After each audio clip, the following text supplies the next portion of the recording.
ইতিহাস ও সামাজিক বিজ্ঞান বই এবং আমি এই দুইটা পৃষ্ঠা কোনো কথা নেই, এটা আগে ট্রেন্ডে অংশগ্রহণ করছি, যেহেতু সবাই করছে বাংলাদেশের, হ্যাঁ, তাদের তরুণদের পক্ষ থেকে আমি ট্রেন্ডে অংশগ্রহণ করলাম এবং এটা ছিলাম।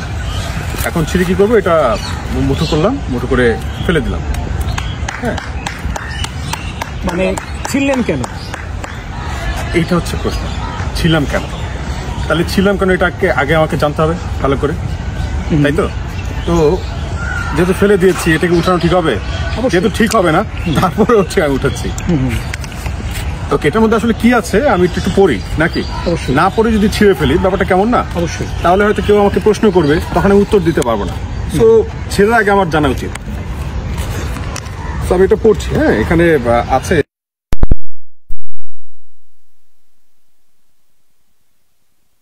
সেখান থেকে বলছি যে শরীফা বললেন, যখন আমি তোমাদের স্কুলে পড়তাম তখন আমার নাম ছিল শরীফ আহমেদ। তার আগে যে খুশি আপা নামের একজন শিক্ষক, তিনি হচ্ছে একজন অতিথিকে ক্লাসে নিয়ে আসলেন। তো তিনি বললেন, তিনি ছোটোবেলায় তোমাদের স্কুলে 7ম শ্রেণীতে পর্যন্ত পড়েছেন, আজ এসেছেন তিনি নিজের স্কুলটা দেখতে। সুমন জানতে চাইলো আপনার নাম কি? তিনি বললেন, আমার নাম শরীফা আক্তার। আচ্ছা শরীফা, পরের শরীফার জায়গা থেকে যাচ্ছি। শরীফা বললেন, যখন আমি তোমাদের স্কুলে পড়তাম তখন আমার নাম ছিল শরীফ আহমেদ। আনুচিং অবাক হয়ে বলল, আপনি ছেলে থেকে মেয়ে হলেন কি করে? শরীফা বললেন, আমি তখনও যাচ্ছিলাম, এখনও তাই আছি, নামটা কেবল বদলেছি। ওরা শরীফার কথা ঠিক যেন বুঝতে পারলো না। আনাই তাকে জিজ্ঞেস করলো, আপনার বাড়ি কোথায়? শরীফা বললেন, আমার বাড়ি বেশ কাছে, কিন্তু এখন একটু দূরে থাকি। আনাই মাথা নেড়ে বলল, বুঝেছি, আমার পরিবার যেমন অন্য জায়গা থেকে এখানে এসেছে, আপনার পরিবারও তেমনি এখান থেকে অন্য জায়গায় চলে গিয়েছে। শরীফা বললেন, তা নয়, আমার পরিবার এখানেই আছে, আমি তাদের থেকে দূরে গিয়ে অচেনা মানুষদের সঙ্গে থাকতে শুরু করেছি। এখন সেটা আমার পরিবার। তাদের অবাক হতে দেখে শরীফা এবার নিজের জীবনের কথা বলতে শুরু করলেন। শরীফার গল্প, জীবনের গল্প। ছোটবেলায় সবাই আমাকে ছেলে বলতো, কিন্তু আমি নিজে একসময় বুঝলাম আমার শরীরটা ছেলেদের মতো হলেও আমি মনে মনে একজন মেয়ে। আমি মেয়েদের মতো পোশাক পরতে ভালোবাসতাম, কিন্তু বাড়ির কেউ আমাকে পছন্দের পোশাক কিনে দিতে রাজি হতো না। বোনদের সাজবার জিনিস দিয়ে লুকিয়ে লুকিয়ে সাজতাম, ধরা পড়লে বকাঝকা, এমনকি মারও জুটত কপালে। মেয়েদের সঙ্গে খেলতেই আমার বেশি ইচ্ছে করতো, কিন্তু মেয়েরা আমাকে খেলায় নিতে চাইতো না। ছেলেদের সঙ্গে খেলতে গেলেও তারা আমার কথাবার্তা, চালচলন নিয়ে হাসাহাসি করতো। স্কুলের সবাই, পাড়াপড়শি, এমনকি বাড়ির লোকজনও আমাকে ভীষণ অবহেলা করত। আমি কেন এরকম এ কথা ভেবে আমার নিজেরও খুব কষ্ট হতো, নিজেকে ভীষণ একা লাগতো। একদিন এমন একজনের সঙ্গে পরিচয় হলো, যাকে সমাজের সবাই মেয়ে বলে, কিন্তু সে নিজেকে ছেলে বলেই মনে করে। আমার মনে হলো এই মানুষটাও আমার মতন। সে আমাকে বলল, আমরা নারী বা পুরুষ নই, আমরা হলাম তৃতীয় লিঙ্গ, থার্ড জেন্ডার। সেই মানুষটা আমাকে এমন একটা জায়গায় নিয়ে গেল যেখানে নারী পুরুষের বাইরে আরও নানা রকমের মানুষ আছে, তাদের হিজড়া বলা হয়। তাদের সবাইকে দেখে শুনে রাখেন তাদের গুরুমা। আমার সেখানে গিয়ে নিজেকে আর একলা লাগলো না, মনে হলো না যে আমি সবার চেয়ে আলাদা। সেই মানুষগুলোর কাছেই থেকে গেলাম। এখানকার নিয়ম কানুন, ভাষা, রীতিনীতি আমাদের বাড়ির চেয়ে অনেক আলাদা। আমরা সবাই সুখ দুঃখ ভাগ করে নিয়ে একটা পরিবারের মতনই থাকি। বাড়ির লোকজনের জন্য খুব মন খারাপ হয়, তাই মাঝে মাঝে বাড়িতেও যাই। আজ থেকে 20 বছর আগে বাড়ি ছেড়েছি। সেই থেকে আমি আমার নতুন বাড়ির লোকদের সঙ্গে শহরের বিভিন্ন বাড়িতে গিয়ে নতুন শিশু আর নতুন বর বউকে দোয়া আশীর্বাদ করে পয়সা রোজগার করি। কখনো কখনো লোকের কাছে চেয়ে টাকা সংগ্রহ করি। আমাদেরও ইচ্ছে করে সমাজের আর 10টা স্বাভাবিক মানুষের মতো জীবন কাটাতে, পড়াশোনা, চাকরি, ব্যবসা করতে। এখনও বেশিরভাগ মানুষ আমাদের সঙ্গে মিশতে চায় না, যোগ্যতা থাকলেও কাজ দিতে চায় না। তবে আজকাল অনেক মানুষ আমাদের প্রতি যথেষ্ট সহানুভূতিশীল। ইদানিং আমাদের মতো অনেক মানুষ নিজ বাড়িতে থেকে লেখাপড়া করছে। আমাদের মতো মানুষ পৃথিবীর সব দেশেই আছে। অনেক দেশেই তারা সমাজের বাকি মানুষের মতনই কাটায়। তবে আমাদের দেশের অবস্থারও বদল হচ্ছে।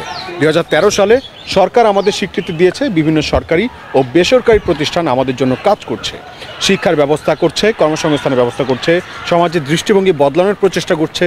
নজরুল ইসলাম, ঋতু, শাম্মী রানী চৌধুরী, বর্মনের মতো বাংলাদেশের হিজড়া জনগোষ্ঠী অনেক মানুষ সমাজ জীবনে এবং পেশাগত জীবনে সাফল্য পেয়েছেন।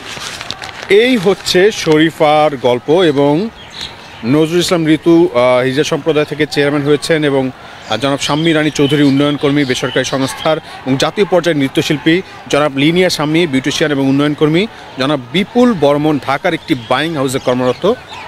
এই বিষয়গুলোই এই 39, 40, 41 এই পেজগুলোতে ছিল। আচ্ছা, সমস্যা বলতে এখানে জাস্ট একটা কনফিউশন আছে, যে কনফিউশনের জের ধরে আপনারা হয়তো দেখেছেন একটা শিক্ষকদের একটা ফোরামে আসিফ মাহতাব উৎস একজন শিক্ষক ব্র্যাক ইউনিভার্সিটির স্যারকে আজকে আমরা গত পরশুদিন জেনেছি যে তাকে বিশ্ববিদ্যালয়ে যেতে নিষেধ করেছে, তাকে স্যাক করা হয়েছে। গতকালকে রাত্রে আপডেট জেনেছি যে তার ইনস্টিটিউশনাল যে ইমেলটা সেটা হচ্ছে গিয়ে বন্ধ করে দেওয়া হয়েছে। তো আলটিমেটলি এটা যেই ঘটনাটা ঘটলো একটা মানুষের উপর, আসলে তাই সে বলেছিল কি, মূল বিষয়টা হচ্ছে এখানে যাইতে হবে। তো আমরা দেখলাম যে এখানে যে বিষয়টা আছে, যে কথাটা উল্লেখ আছে, একটা মানে সপ্তম শ্রেণীর শিশুদেরকে বোঝানোর জন্য বা তাদের প্রতি তারা যেন সহানুভূতিশীল হয় একটা গোষ্ঠীর প্রতি, যে গোষ্ঠীর কথা লেখা হয়েছে যে মেনশন করে দিয়েছে হিজড়া জনগোষ্ঠী, কিন্তু সিমটম যেটা বলেছে যে আমি আমার শরীরটা ছেলেদের মতো হলেও ভিতরে মনে মনে আমি একজন মেয়ে, মনে মনের কথা বলেছে। এইখানটায় হচ্ছে সবচাইতে বড় কনফিউশনটা তৈরি হয়েছে, যেটা আমি দেখছি বা আমার কাছে যেটা মনে হয়েছে। তো যে হিজড়া সে কিন্তু বাই ডিফল্ট শারীরিকভাবে বায়োলজিক্যালি হিজড়া, শারীরিকভাবে তার একটা ফল্ট আছে। সে হচ্ছে কি ছেলেও হতে পারে মেয়েও হতে পারে, বা জন্মের পরপরই হচ্ছে এটা বোঝা না গেলেও সে যখন আস্তে আস্তে বড় হয় বয়ঃসন্ধিকালে এটা বোঝা যায় যে সে হিজড়া নাকি স্বাভাবিক নারী অথবা পুরুষ। কিন্তু যেটা ঘটেছে এখানে বায়োলজিক্যাল ফ্যাক্টটা একদম টোটাল এড়িয়ে গিয়ে আমরা মনে মনে ধরে নেওয়া যে বিষয়টাকে উল্লেখ করা হয়েছে বইটাতে, এখানটায় সবচাইতে কনফিউশন তৈরি করেছে। যেই কনফিউশনটা মনে মনে যারা ধরে নেয়, হিজড়া এবং ট্রান্সজেন্ডার দুইটা টার্ম আছে বাংলাদেশে, এদের মধ্যে মৌলিক পার্থক্য আছে, ঠিক আছে? সেটা যদি বলতে হয়, যেমন ধরেন হিজড়া এবং ট্রান্সজেন্ডার যদি বলি, হিজড়াটা এটা বায়োলজিক্যালি তারা হিজড়া, ঠিক আছে, জেনেটিক্যালি। ধরেন না, আমি যদি এটা বলি যে কিছু আপনাদেরকে এক্সাম্পল দিই, যেমন হিজড়া এটা একটা জন্মগত সমস্যা, ল্যাব টেস্ট জেনেটিক ও বায়োকেমিক্যাল করে এটি প্রমাণ করা যায়। কিন্তু ট্রান্সজেন্ডারের ক্ষেত্রে এটা কিন্তু একটা মানসিক অবস্থা, যার সাথে জন্মগত লিঙ্গের কোনো সম্পর্ক নেই। একজন ছেলে বা মেয়ে নিজেকে ভুল দেহে আটকা পড়েছে বলে মনে করে এই জায়গাটা হচ্ছে কি কনফিউশনের জায়গা। এটার সাথে এটা মিল পেয়েছেন তো এইমাত্র। আচ্ছা, আরও কয়েকটা টার্মস বলে তারপর হচ্ছে গিয়ে এটা বলি, উত্তরটা দিই। এটা খুব অস্বাভাবিক ঘটনা হিজড়াদের ক্ষেত্রে, এটা খুবই অস্বাভাবিক ঘটনা, প্রতি 5,000 শিশুর একজন হিজড়া হতে পারে। আর ট্রান্সজেন্ডারের ক্ষেত্রে বলছে এটা ল্যাব টেস্ট করে প্রমাণ করা যায় না, স্বঘোষিত ব্যাপার। যে কেউ ইচ্ছা করলে বলতে পারে, আপনিও চাইলে বলতে পারবেন যে আমি ট্রান্সজেন্ডার, ঠিক আছে? আপনিও চাইলে হচ্ছে কি যে কোনো সময় যে কোনো মুহূর্তে তাদের মানে কাতারে আপনি নিজেকে নিতে পারবেন। আবার হচ্ছে হিজড়ার ক্ষেত্রে একটি শিশু অস্পষ্ট বাহ্যিক প্রজনন অঙ্গ নিয়ে জন্মাতে পারে, কারোর ক্ষেত্রে বয়ঃসন্ধি এমনকি 20 থেকে 25 বছর বয়সেও শারীরিক পরিবর্তন হতে পারে। অবিকল মেয়ে হিসেবে বড় হতে থাকে, কিন্তু তখনই বোঝা যায় সে আসলে পুরুষ যখন বয়স পেরিয়ে যাচ্ছে কিন্তু মাসিক বা রক্তস্রাব শুরু হচ্ছে না। এরা সন্তান জন্ম দিতে পারে না, হিজড়া, এরা হচ্ছে হিজড়া। এবার ট্রান্সজেন্ডারের কথা বলি, যদি বৈশিষ্ট্যের দিক থেকে, হরমোন বা সার্জারি করে ট্রান্সজেন্ডার হলো কিনা তা মুখ্য নয়। এই আইডেন্টিটি যেভাবে প্রকাশিত হতে পারে, যেমন নাম পরিবর্তন, যেমন পুরুষ থেকে নারীর নাম হতে পারে, যেমন তার একটা নারীর নাম দিল, আবার নতুন সম্বোধন প্রোনাউন, সে আগে ছিল হি, পরে হচ্ছে কি সে বলছে যে আমি শি। হ্যাঁ, তো পোশাক পরিবর্তন করতে পারে, মেকআপ পরিবর্তন করতে পারে, যেমন হ্যাঁ শরীফ থেকে শরীফা। ওকে, সার্জারি করে জরায়ু বানানো যায় না, আবার কার্যকরী পেনিসও তৈরি করা যায় না যা দিয়ে বীর্যপাত হয়। সে সন্তান জন্ম দিতে পারবে না, ব্যাপারটা এরকমটা দাঁড়াচ্ছে।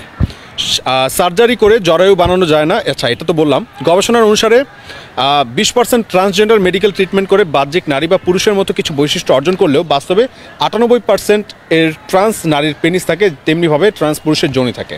ট্রান্সজেন্ডাররা মূলত সমকামী, আবার বাই সেক্সুয়ালও হতে পারে।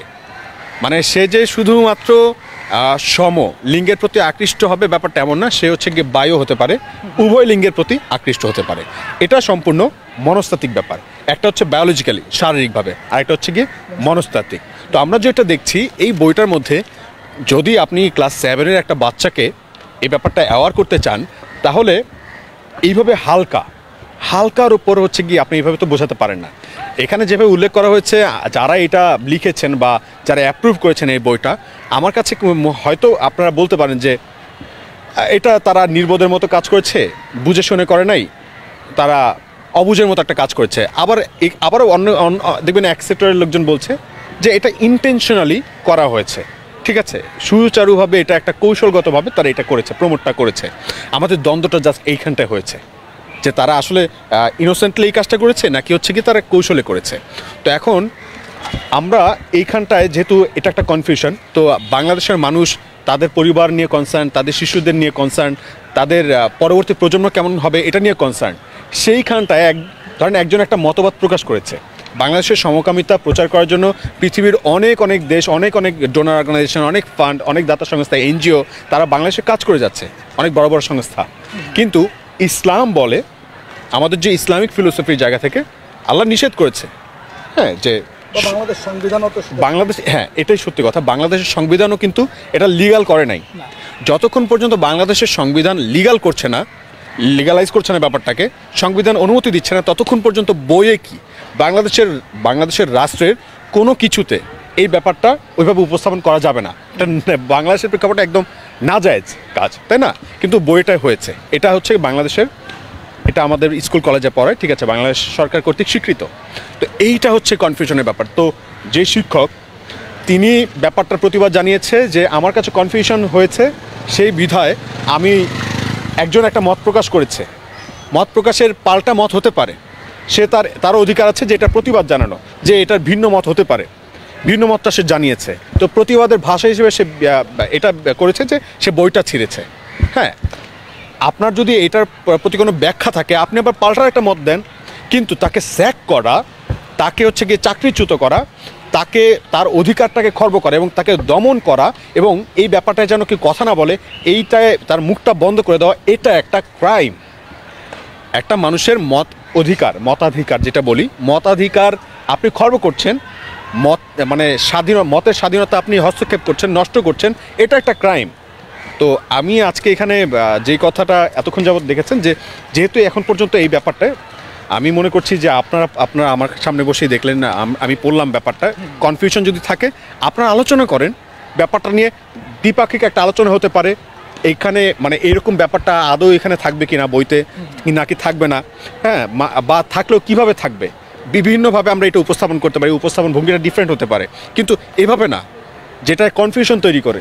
এমন হতে পারে যে আপনার সন্তান সে জানলো না, যে সে মনে করলো হিজড়া সম্প্রদায়, তার প্রতি তার একটা সহানুভূতি জন্ম দিল, কিন্তু আপনার ছেলেটা তার কাছে যাচ্ছে, তার প্রতি সহানুভূতি দিয়ে দেখাচ্ছে, আপনার ছেলেটা তার কাছে যাচ্ছে, যাওয়ার পর হচ্ছে সে চকলেট দিচ্ছে, খাচ্ছে, ঠিক আছে, তার প্রতি সহানুভূতিশীল হয়ে সে তার সাথে হাঁটাচলা করছে, তার কথা শুনছে। এমনও তো হতে পারে সে এরকম সহানুভূতি দেখে এমন একজন মানুষের কাছে গেল যে মনে করে সে একজন মেয়ে, কিন্তু সে বাইসেক্সুয়ালও হতে পারে। আপনার ছেলেকে যদি সে সেক্সুয়ালি অ্যাসাল্ট করে ফেলে, সে যদি তাকে একটা ক্ষতি করে ফেলে, তখন হচ্ছে ওইটার দায়ভার কে নিবে? আপনার ছেলেটা কিন্তু ক্ষতিগ্রস্ত হতে পারে। আমি ছোটোবেলায়, আমরা এক্সাম্পল দিয়ে বলছি, আমি ছোটোবেলায় যখন কোচিংয়ে যেতাম, একদম ক্লাস 5-এ, তখন হচ্ছে আমাদের একজন শিক্ষকের বন্ধু আমাদের ওখানে আসতেন ক্লাসে আসার পর আমাদের বন্ধুদের মধ্যে যেই বন্ধুটা একটু সুদর্শন, তাকে প্রায় ডেকে নিয়ে তার কোলে বসাতেন, কোলে নিয়ে তাকে হচ্ছে কি বিভিন্ন রকম চকলেট দিতেন, তারপর বন্ধুকে নিয়ে বিভিন্ন জায়গায় ঘুরতে যেতেন। পরবর্তী কিছুদিন পরে জানতে পারলাম সেই বন্ধুটার এমন একটা সে ক্ষতি করেছে, যেই কথাটা সে কাউকে বলতে পারছে না। তো আমার কাছে ধরেন আমরা ক্লাসে বসে, আবার সে একদিন আসলো, সে প্রতিদিন একজনকে টার্গেট করছে, সবাইকে কোলে নিচ্ছে। তো আমাকে যখন ডাকলো, আমি গেলাম, যে যখন সে হচ্ছে কি আমার সাথে ওরকম করার চেষ্টা করলো, আমি তো ঘুষি মেরে দিয়েছি, আমি তো সহ্য করতে পারি না, আমি তো প্রতিবাদ করে দিয়েছি। সবাই তো পারবে। ব্যাপারটা হয়েছে কি, আপনি চিন্তা করেন ওই ব্যাপারটা, আমি কেন ঘুষি মারলাম, আমাকে জিজ্ঞেস করা হলো আমি কেন ঘুষি মারছি, আমি বলতেও পারতেছি না যে ঘুষি আমি কেন মারছি। আমি এটা যুক্তিতে কী বলবো? আমি তখন ছোট, ক্লাস 5-এ পড়ি, ব্যাপারটা এমন হয়ে যায় না? তো সেই ক্ষেত্রে ধরেন আমি তো বলতে পারিনি, তখন কিন্তু আমি মাইর খেয়েছি, অনেক মাইর খেয়েছি, একা কান্না করেছি। তো তো ব্যাপারটা চিন্তা করেন, আমি নিজে মানে এখানে ভিকটিম, আবার মাইরও খাইতেছি আমি, ঠিক আছে, শাস্তিও পাচ্ছি আমি। তো এমনটা যে আপনার পরিবারের সাথে হবে না। আমার যে সেই বন্ধুটা যে ক্ষতিগ্রস্ত হয়েছে, যে অ্যাসাল্ট হয়েছে, এরকম ঘটনা যে আপনার সোসাইটিতে ঘটবে না, এটার নিশ্চয়তা কি আপনি বইটাতে উল্লেখ করেছেন? উল্লেখ তো করেন নাই। যদি আপনাকে ক্লিয়ার করতে হয় তাহলে পুরো ব্যাপারটা ক্লিয়ার করতে পারে এবং সচেতন করতে হবে যে এখান থেকে তোমার এরকম ক্ষতির সম্মুখীন তুমি হতে পারো, ঠিক আছে। এরকম মানুষ শুধুমাত্র হিজড়া সম্প্রদায় না, যারা মনে মনে ভাবে যে আমি মেয়ে, তাদের কথাটা আপনার উল্লেখ করতে হতো। যেহেতু আপনি এইভাবে টার্মসটা ইউজ করেছেন, তো ক্লারিফিকেশনটা ওইভাবে দেওয়া দরকার ছিল। কিন্তু বলছেন যে সংশোধন, এটা তো রাষ্ট্রের দায়িত্ব। একটা মানুষ হচ্ছে গিয়ে, আমরা রাষ্ট্রকে জিজ্ঞেস করতে পারি যে তুমি কেন হচ্ছে গিয়ে এই ভুলটা আমাদের মধ্যে ছড়াচ্ছ, আমরা বুঝতে পারছি। আমি রাষ্ট্রকে প্রশ্ন করতে পারি। তো ডিরেক্টলি হচ্ছে একজন ব্যক্তির স্বাধীনতাকে আমি হস্তক্ষেপ করতে পারি না। তার রিজিক আপনি বন্ধ করে দিলেন, এটা কোন ধরনের হচ্ছে গিয়ে, মনে করেন আপনি বলছেন আমি লিবারালিজমের প্র্যাকটিস করছি, লিবারালিজম এত লিবারালিজম বলছেন, কিন্তু একজন মানুষের কথা শুনে আপনি এটা সহ্য করতে পারছেন না, আপনি তাকে ক্ষতিগ্রস্ত করছেন ব্যক্তিগতভাবে। এটা তো এক্সট্রিমিজম। এটা কীভাবে লিবারালিজম হলো? এটা আমার বুঝে আসে না।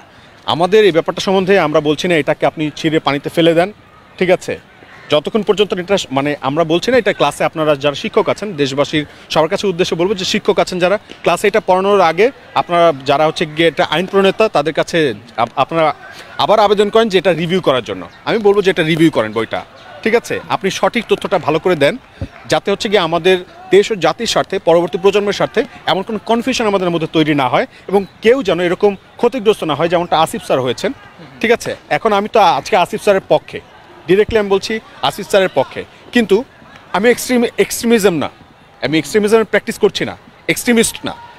আমি লিবারালি আপনার কাছে এটা চিন্তা করে বলছি যে এরকম কনফিউশন তৈরি করে মানুষের দাঙ্গা তৈরি করে না। আজকে যে ঘটনাটা ঘটছে, এটা তো 2 দিন পর দাঙ্গা হইতে পারে মানুষের মধ্যে। আজকে চিন্তা করেন, আজকে আসিফ স্যারকে যেভাবে সবাই মিলে একটা ঘরের মধ্যে কুক্ষিগত করে রাখছে, জিম্মি করে রাখছে, আসিফ স্যারের ধরেন যে কেউ একটা ক্ষতি করলো, তখন বাংলাদেশের আপামর জনতা কিন্তু হচ্ছে গিয়ে দেখা যাবে কি, এই যে কমিউনিটির কথা বলেছে, মনে করবে এই কমিউনিটির মানুষ তাকে তার ক্ষতিটা করেছে, ঠিক আছে। তখন কি হবে, তখন ওই কমিউনিটির মানুষকে ধরে ধরে হচ্ছে গিয়ে বাংলাদেশ আপামর জনতা হচ্ছে গিয়ে হেনস্থা করবে, মেরে ফেলবে, এই করবে সেই করবে, যেমনটা অতীতে দেখা গিয়েছে। সেই অবস্থানে কিন্তু বাংলাদেশ অনেকটা বেরিয়ে আসতে পেরেছে। কিন্তু এখন যদি আমরা আবার সেই মানে যেইখান থেকে আমরা বেরিয়ে এসেছি সেই জায়গায় আমরা আবার ফিরে যাই, তাহলে সেটা হবে আমাদের সবচেয়ে বোকামি, নির্বোধের জায়গা। সো আমি মনে করছি যে এখন ওনার সেফটি অ্যান্ড সিকিউরিটি ইনশিওর করা খুব গুরুত্বপূর্ণ। রাষ্ট্রের উচিত তার সেফটি সিকিউরিটি ইনশিওর করা এবং যেই ঘটনাটা ঘটেছে এটা টোটালি সবাই মিলে বসা, আলোচনা করা এবং কিভাবে এখান থেকে রাষ্ট্র মুক্তি পেতে পারে, জনগণ মুক্তি পেতে পারে, আসিফ স্যারের যে অধিকার খর্ব হয়েছে সেখান থেকে মুক্তি পেতে পারে এবং শিক্ষার্থীরা মুক্তি পেতে পারে এবং আমার মতো, আমার বন্ধুর মতো, আপনার ছেলের মতো, আপনার মেয়ের মতো এরকম কোনো ছেলে মেয়ে যেন এরকম ক্ষতির সম্মুখীন না হয়, সেক্সুয়ালি অ্যাসল্ট না হয়। সেই ক্ষেত্রে আমরা যেন মানে একটা সেফ জোন তৈরি করতে পারি, একটা সুন্দর পরিবেশ তৈরি করতে পারি, সেই জন্য আমাদের প্রস্তুতি নেওয়া উচিত এবং কাজ করা উচিত বলে মনে করছি। আমি আচ্ছা, আমি পড়ে দেখেছি এবং প্রতিবাদ জানিয়েছি। ওই যে বললাম কনফিউশন তৈরি করেছে, কনফিউশনের জায়গাটা আমার প্রতিবাদ, ঠিক আছে। এবং হ্যাঁ ভাই, আমি সমকামিতা যেই ব্যাপারটা, যে টার্মসটা আপনারা বাংলাদেশের মানুষ জানে কি জানে না, এই ব্যাপারটা নিয়ে আরও আলোচনা করা যেতে পারে, ভালো করে জানাশোনা হতে পারে। এটার এই সমকামিতা টোটালি ব্যাপারটা হচ্ছে গিয়ে মনস্তাত্ত্বিক জায়গা, বায়োলজিক্যালি না, ঠিক আছে। যারা হিজড়া জনগোষ্ঠী আছে তাদের প্রতি আমাদের সিম্প্যাথি দেখানো উচিত এবং আমাদের এমপ্যাথেটাইজ হওয়া উচিত যে আল্লাহ তাকে যেভাবে বানিয়েছে আমার কিন্তু তার চেয়ে অনেক আমি বেটার আছি, তাকে আমার সেই সুবিধা দেওয়া উচিত এবং সে যেহেতু একটু হালকা পিছিয়ে আছে তাকে সামনে নিয়ে আসা উচিত। কিন্তু তাদেরকে যদি ধরেন আপনি এই যে সমকামিতার টার্মস ব্যবহার করে যদি হিজড়াদের যে সুবিধা আপনি যেটা দিচ্ছেন, সোসাইটি যে দিচ্ছে, সেটা যদি ওই সমকামিতা যারা প্রমোট করছে বা ওই ধরনের মানুষ যারা মনে মনে ভাবে, তারা যদি এটাকে সেই সুবিধাটাকে ব্যবহার করে, বাংলাদেশে হয় কি একটা কোটা দিলেন, ঠিক আছে, কোটাটার যথোপযুক্ত ব্যবহারটা না হয়ে ভিন্ন খাতে কোটাটার ব্যবহার হচ্ছে, এটা কিন্তু অহরহ ঘটছে। তো সেক্ষেত্রে যেন এমন ঘটনা না ঘটে, সেই জন্য আমার মনে হয় যে আমি এটা ডিরেক্টলি বলবো যে আমি এই ঘটনা যে ঘটছে, কনফিউশনটা তৈরি করছে, এটা আমি সাপোর্ট করছি না কোনোভাবে, আমি এটার প্রতিবাদ জানাচ্ছি। এটা একটা অস্বস্তিকর বিষয়।